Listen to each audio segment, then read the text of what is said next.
Hello and welcome. I'm Annie Turner, editor of Mobile Europe, and I'm delighted to welcome Dr. Keith Bhatia, who's CEO of SS8 Networks, to talk about the implications of lawful interceptions and location-based services in the era of 5G, and also as we move towards 6G at the end of the decade. So welcome, Keith. Glad to see you. Thank you, Annie. Nice to meet you. And maybe, first of all, I could ask you to talk about the struggles you see regarding lawful interception and location-based services for mobile network operators as they migrate to 5G. No, thank you. That's a very good and important question for our industry. I mean, as you know, 5G is still in its very early stages. You know, we have a long decade or more of 5G deployments. We're still dealing with 4G to 5G deployments. But 5G has brought a number of constraints into planning and into the network itself. The most important of all is the fact that it is now much more complex in how you deploy it. And so it is up to people like us to provide flexible deployment options, you know, whether it's in the physical world, the virtual world, the containerized world, or in the cloud world. You know, we've already deployed in all of those worlds, including the cloud, where we have two of our platforms in production as we speak, one of which is within the 5G domain. But the most important thing about what we have to do is make sure we meet the regulatory and compliance needs of the customer and the market that they're in, especially with the 2 or 3 changes that 5G will bring. The first and most important change is the amount of data that is going to be coming across the network. So, you know, the monolithic architectures that were deployed now are really changing to a much more dynamic architectural base, a much more flexible model in terms of how we deploy. The second one is encryption is the new gold within the network. It's across every part of the platform. And so therefore, instead of just focusing on voice, we're focusing on metadata, which means that we have to pull all of the content so that law enforcement can put tools and understand how to use that data to find bad guys and, and to solve crimes. Okay, I just wonder as well, is 5G progressing? I mean, in terms of deployments, as fast as you thought it would? No, it's definitely not. I mean, I think so 5G is broken into 2 aspects. Mm-hmm. In the radio aspect, i.e. the connection to your handset, right? That is moving at a really rapid pace. But that's connecting to the old 4G core, predominantly in most cases. The only place in the world, there's very few places, but the largest deployments in the world are in the US right now with 5G core. And with these 5G cores, they fundamentally change the way that the architectures are deployed, which is why we've invested very heavily, both in the lawful intercept side, but because of the encryption, we bought a company in the location domain so that we could enhance the position for compliancy purposes. And at the same time, we also bought a company in the traffic categorization domain, which basically says with all this encryption, you can now read some of the data that's coming from the encryption side of the flow of communication. Okay. Can you talk to me a little bit about your thinking about the edge and the far edge? Oh, absolutely. This is very important because of the amount of data that's coming across the network.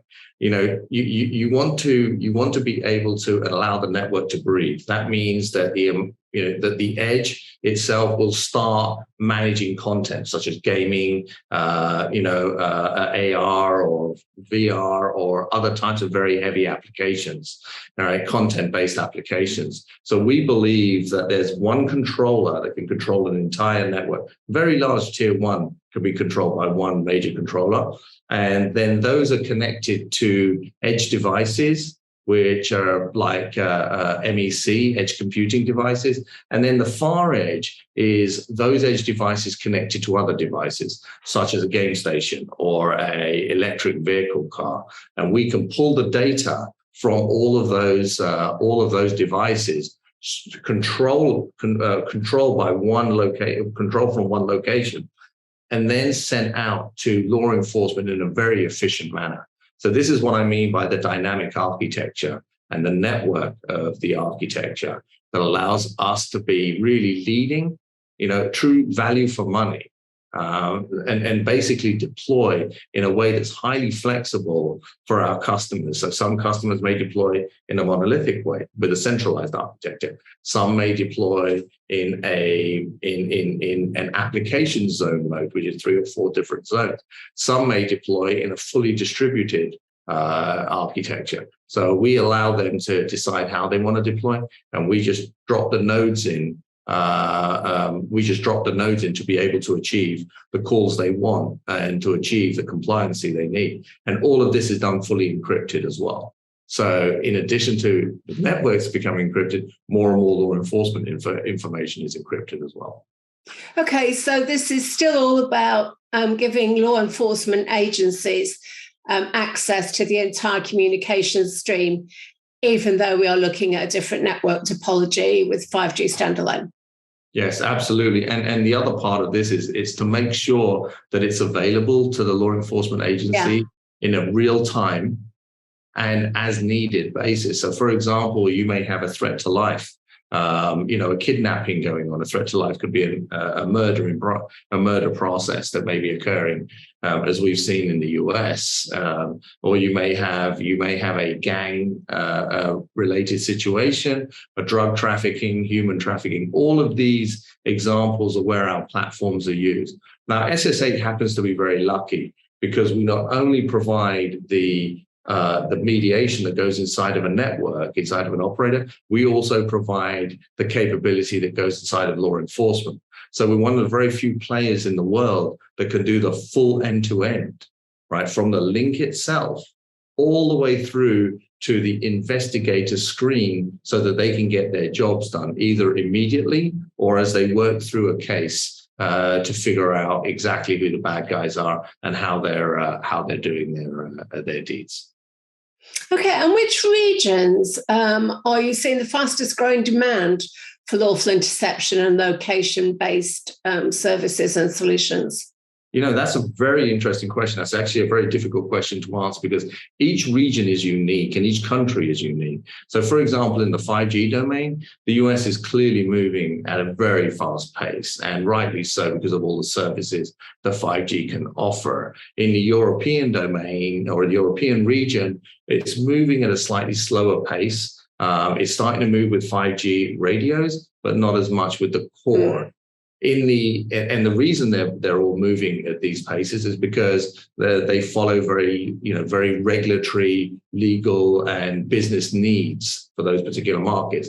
Whereas if you look at the Asia market is moving because of security concerns, right, and because of the issues that they face within the countries that they're in, security issues that they're handling. Middle East, a very similar one. Security is their number one concern. And so from an overall perspective point of view, we see the US moving the fastest in 5G, Asia moving at a rapid pace for security concerns. The Middle East and African regions are now starting to become more and more advanced in terms of how they're looking at the technology refresh. And they're taking advantage of the work that's being done in the US and the UK, with the US focusing on the mediation and deploying very advanced capability sets, the UK being some of the more advanced monitoring centers in the world. And they provide workflows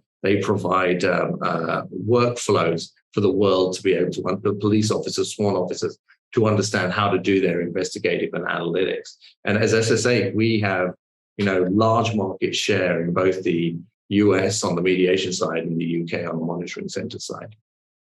So I guess the demand, the short story is that demand is driven by different things in different places. Yes, pretty much. I mean, it depends on the needs of the area. I mean, for us, what we do know is overall, there's a significant increase in demand for our services and the type of platforms that we provide. Criminal activity has gone up significantly. There are various types, digitization, the way that criminals now pay for services is through cryptocurrency. So all of this digital world has now become an important mainstay for investigators, especially if they want to solve their crimes very efficiently. And the other part of this, which I think is really important for the industry, is that as the data is flowing at an incredible rate, it's overwhelming, both the network providers, and it's overwhelming the law enforcement agencies. So it's our job to be able to provide tools that can augment the capability sets that investigators have, so that we can provide them the key data they need at the right time for actionable intelligence. Okay, so that's quite a lot to contend with. And yes, already you're having to look forward to 6G, which is kind of coming down the line and maybe not that far off. I think maybe by the end of the 2020s. So what additional implications, Keith, do you see for lawful interception in the era of 6G?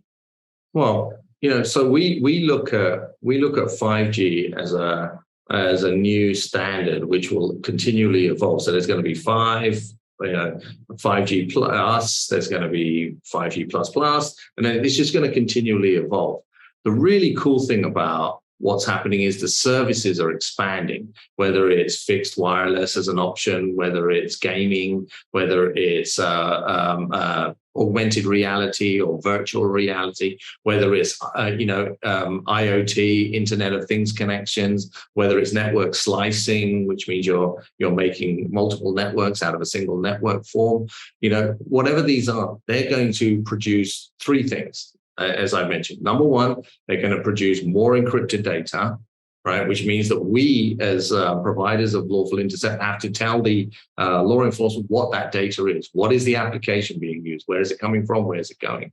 What type of application is it? Is it a message? Is it a video? The second thing is the amount of data. The increase is not coming in at just 10 times; it's 50 to 100 times from the flow that we're seeing at the moment, right? And then the third thing is the way that we get the network intelligence, because now, as everything's gone encrypted, you're going to be relying more on location data to be able to check with your human intelligence or your police officers whether this is correct and verify a particular suspect and whether they really have done the crime. And you're going to be using more other data forms such as automatic number plate readers or vehicle tracking data. And these will all flow as part of the communication flow as the law enforcement agencies start looking at how they enhance their positions to be able to solve crimes. Now, one of the other things that's important is we also have to be concerned with the privacy aspect. That means that we can't over-collect. So we can't take too much of that data that's not within the mandated or the warrant that is issued by a judge. So one of the things we also do is we limit the data that flows across to make sure it is what is stated from the warrant and what is needed for the case, as opposed to other parties that may or may not be relevant. Okay, so it's about really, really understanding the network itself, as well as being able to manage, process, and analyze the data in massive quantities and really, really fast. Very fast. That's very true. And then the other part of it is to understand the way it's being used by the investigators, because what we want to do is make the investigator's life as easy as possible. We want to keep compliancy within network operators so that they're meeting their regulatory mandate and the mandates they have to provide to the LEA. But at the same time, we also want to make sure we're meeting the mandates as stated by the warrants itself within the legal framework that we work in. But yes, it's a very exciting time. Okay, Dr. Keith Bhatia, CEO of SS8 Networks. Thank you very much indeed. Anna, thank you very much indeed. I really appreciate it.